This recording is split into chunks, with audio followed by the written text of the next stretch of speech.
जय हिंद दोस्तों, मैं किशन आप सबका स्वागत करता हूं। शुरू करते हैं आज के डिफेंस समाचारों को।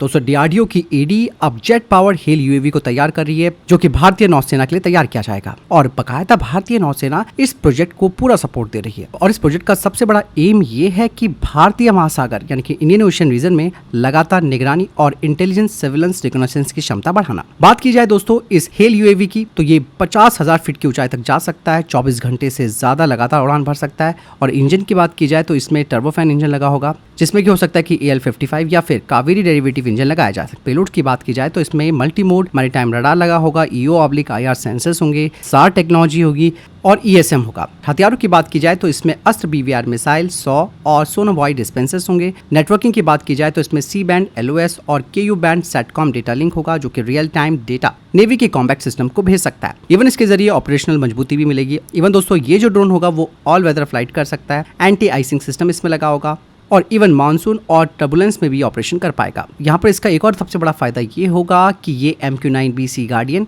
और P-8I के बीच की ऑपरेशनल गैप को भर देगा। इसके जरिए भारतीय नौसेना मलक्का, सुंडा और लंबोक में चाइनीज नेवी की बढ़ती हुई गतिविधियों पर नजर रख पाएगी। साथ ही मैन्ड अनमैन्ड टीमिंग की क्षमता भी होगी, मतलब कि P-8I जैसे एयरक्राफ्ट के साथ मिलकर मिशन ऑपरेट कर सकता है। यानी कि ये P-8I जैसे एयरक्राफ्ट के साथ मिलकर मिशन ऑपरेट कर सकता है और ये कॉस्ट इफेक्टिव भी होगा, पूरी तरीके से स्वदेशी समाधान होगा। तो कुल मिलाकर ये कहा जा सकता है कि ये यूएवी भारतीय नौसेना के लिए एक किफायती, स्वदेशी और हाईटेक आकाश में प्रहरी साबित हो सकता है।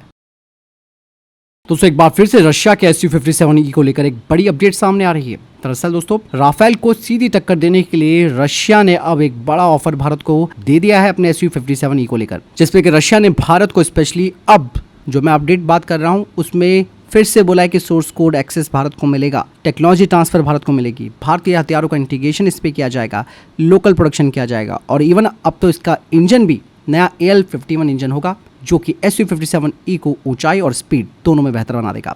रशिया ने भारत को 2 से 3 स्क्वाड्रन यानी कि 36 से 54 विमान का ऑफर दिया था, लेकिन अब रशिया चाहता है कि भारत कम से कम 7 से 8 स्क्वाड्रन इसकी ले ले। 20 से 30 जेट रशिया से तुरंत भारत आ सकते हैं, बाकी भारत में बनेंगे और प्रति विमान की जो लागत है वो 50 से 80 मिलियन डॉलर की होगी।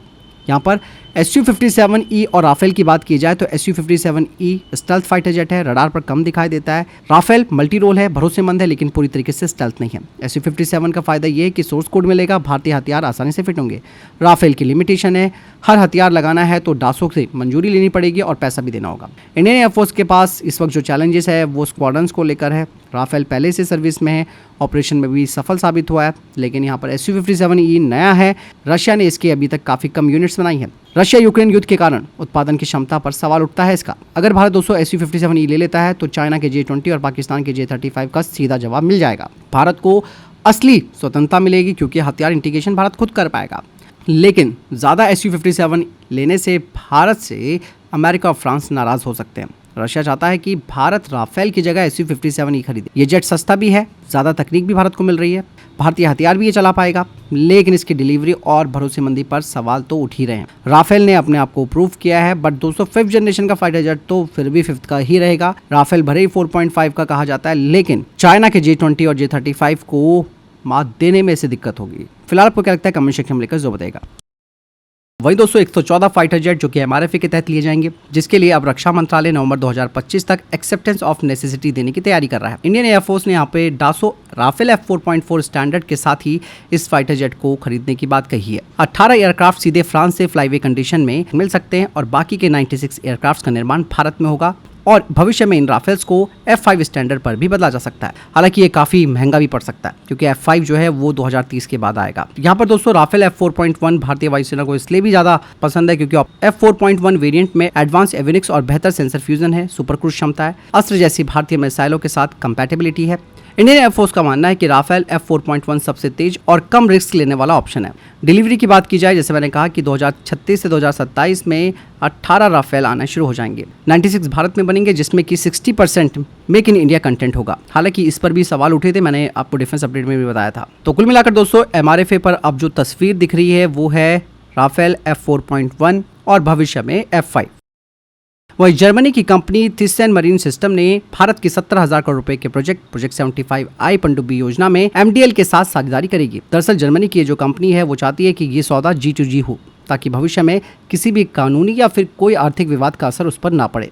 ये इसलिए भी कहा जा रहा है क्योंकि 1981 के SWD पनडुब्बी घोटाले की जो इमेज बनी हुई है उसे देखते हुए ये मांग इनकी तरफ से की गई है और आज भी जो SWD है वो TKMS का ही हिस्सा है। प्रोजेक्ट 75 जिसके तहत भारतीय नौसेना को 6 नई डीजल इलेक्ट्रिक पनडुब्बियां मिलेंगी, इनमें AIP सिस्टम होगा और ये प्रोग्राम भारतीय नौसेना की अंडर वाटर क्षमताओं को मजबूत करेगा।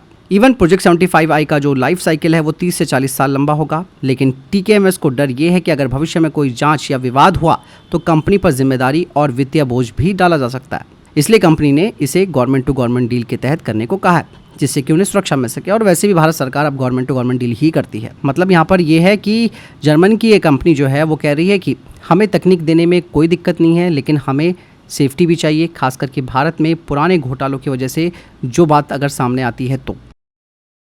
दोस्तों यहाँ पर भारत का Kaveri derivative engine programme Bharat के एरो इंजन टेक्नोलॉजी में एक बड़ी उपलब्धि माना जा रहा है। आमतौर पर इसकी ताकत को 48 किलोन्यूटन तक बताया जाता है, लेकिन ये आंकड़ा सिर्फ सी लेवल स्टैटिक यानी कि SLS टेस्ट का है, यानी कि जमीन पर खड़े इंजन का नाप। जब यही इंजन विमान में लगाकर ऊंचाई और तेज रफ्तार पर चलता है तो इसका थ्रस्ट 50 से 52 किलोन्यूटन तक पहुंच जाता है। ऐसा इसलिए होता है क्योंकि ऊंचाई और हवा के बहाव से इंजन को ज्यादा ताकत मिलती है। यहाँ पर जो कावेरी डेरिवेटिव इंजन है उसके कुछ आंकड़ों की बात की जाए तो इसका थ्रस्ट टू वेट रेशियो 7.8 है। एयर फ्लो की बात की जाए तो वो 78 किलो पर सेकंड है। ड्राई थ्रस्ट इसका 52 किलो न्यूटन है। वेट थ्रस्ट इसका 81 किलो न्यूटन है। दरअसल कावेरी डेरिवेटिव इंजन दोस्तों भारत को GF414 जैसे विदेशी इंजनों की बराबरी पर खड़ा करता है। इससे भविष्य के भारतीय फाइटर जेट्स जैसे कि तेजस मार्क 2 एमका और नौसेना के TEDBF जैसे फाइटर जेट्स को देसी इंजन मिल सकता है। हालांकि यहाँ पर चैलेंजेस हैं जैसे कि मटेरियल टेक्नोलॉजी, लंबे समय तक भरोसेमंद परफॉर्मेंस और बड़े पैमाने पर इसका प्रोडक्शन करना। मतलब साफ है कि कावेरी डेरिवेटिव इंजन का जो 46 किलो न्यूटन वाला नंबर है वो सिर्फ टेस्टिंग के लिए। असली उड़ान में ये इंजन 50 से 52 किलो न्यूटन यानी कि ड्राई थ्रस्ट जनरेट कर सकता है और 81 किलो न्यूटन वो भी आफ्टर बर्नर तक ताकत दे सकता है। और ये बात साबित करती है कि भारत अब दुनिया के बड़े एरो इंजन कंपनियों के स्तर पर पहुंच रहा है और जल्द ही अपने फाइटर जेट को पूरी तरीके से देसी ताकत से उड़ा सकता है। वहीं दोस्तों पाकिस्तान के राष्ट्रपति ने हाल ही में चाइना के aviation industry corporation of China का दौरा किया है, जहां पर उसे चाइना के टॉप सीक्रेट मिलिट्री कॉम्प्लेक्स का दौरा कराया गया। कहा जा रहा है कि वो पहले विदेशी राष्ट्राध्यक्ष हैं जिन्हें इस फैसिलिटी का टूर मिला है, जिसमें कि उन्हें JF-17 thunder, J-10 fighter jet, J-20 stealth jet के बारे में बताया गया। Even UCAF, unmanned combat units, multi domain warfare के लिए कमांड एंड कंट्रोल सिस्टम के बारे में जानकारी दी गई। दरअसल चाइना ने ऑफिशियली तौर पर पाकिस्तानी राष्ट्रपति की डिफेंस कोऑपरेशन वाली बातों को काफी दबा कर रखा है और उसके बजाय ग्लोबल सिक्योरिटी इनिशिएटिव पर जोर दे रहा है। पाकिस्तानी राष्ट्रपति का ये दौरा ऑपरेशन सिंदूर के तुरंत बाद हो रहा है, जब भारत ने पाकिस्तान को बड़ा नुकसान पहुंचाया। पाकिस्तान ने चाइना से नई सप्लाई और टेक्नोलॉजी की भी डिमांड बढ़ा दी है, क्योंकि सिप्री की रिपोर्ट बताती है कि पाकिस्तान की 81% मिलिट्री हार्डवेयर चाइना से ही आती है।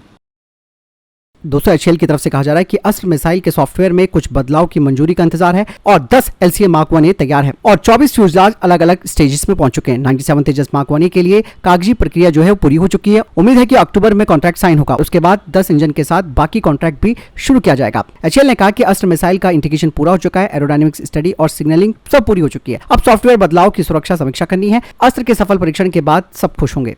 यही नहीं, HAL ने कहा कि GE ने अब तक 99 इंजनों में से 3 इंजनों की सप्लाई कर दी है और दिसंबर तक 7 और इंजन मिलेंगे और अगले साल 20 और यूनिट आने की उम्मीद है। और 2 LCA Mark 1A ने 15 सितंबर से ASRAAM हथियार के परीक्षण शुरू कर दिए हैं। इसके बाद अस्त्र मिसाइल का परीक्षण शुरू होगा, जिसे कि सैमिलेक की मंजूरी लेनी होगी। अस्त्र Mark 1A को पहले ही मार्च में फायर किया गया था, लेकिन टेस्ट सफल नहीं रहा। दोस्तों वाइस एडमिरल रमन पुरी ने कहा है कि भारत में बना DRDO टाटा वैप बेहतरीन है, लेकिन फिर भी भारतीय सेना ने इसे अपनाने में देरी की है। इस व्हीकल का लद्दाख की कठिन ऊंचाई और ठंड में सफल परीक्षण हो चुका है और स्ट्राइकर जैसे विदेशी वाहनों की तुलना में वैप ने बेहतरीन प्रदर्शन किया। माइन प्रूफ और आधुनिक तकनीकों से लैस ये वाहन नक्सल विरोधी अभियानों में भी काम आ चुका है। फिर भी सेना ने इसके बड़े ऑर्डर नहीं दिए, जबकि इसे आत्मनिर्भर भारत अभियान का अहम हिस्सा माना गया है। इसके बावजूद भी मोरक्को को 150 वाहन एक्सपोर्ट किए जा चुके हैं। साथ ही पूर्व अधिकारी ने कहा कि हम अपनी ही तकनीकी विकास को नजरअंदाज कर विदेशी वाहनों पर निर्भर हो रहे हैं और ये आत्मनिर्भरता के खिलाफ है। फिलहाल आपको क्या लगता है इस बारे में कमेंट सेक्शन में लिखकर जो बताएगा। तो फिलहाल ये थे अब तक के टॉप डिफेंस अपडेट। वीडियो के सामने कोई प्रश्न जवाब है, आपका कोई सवाल है, कमेंट सेक्शन में लिखकर जरूर पूछ सकते हैं। वीडियो को लाइक और शेयर जरूर कीजिएगा। जय हिंद, वंदे मातरम।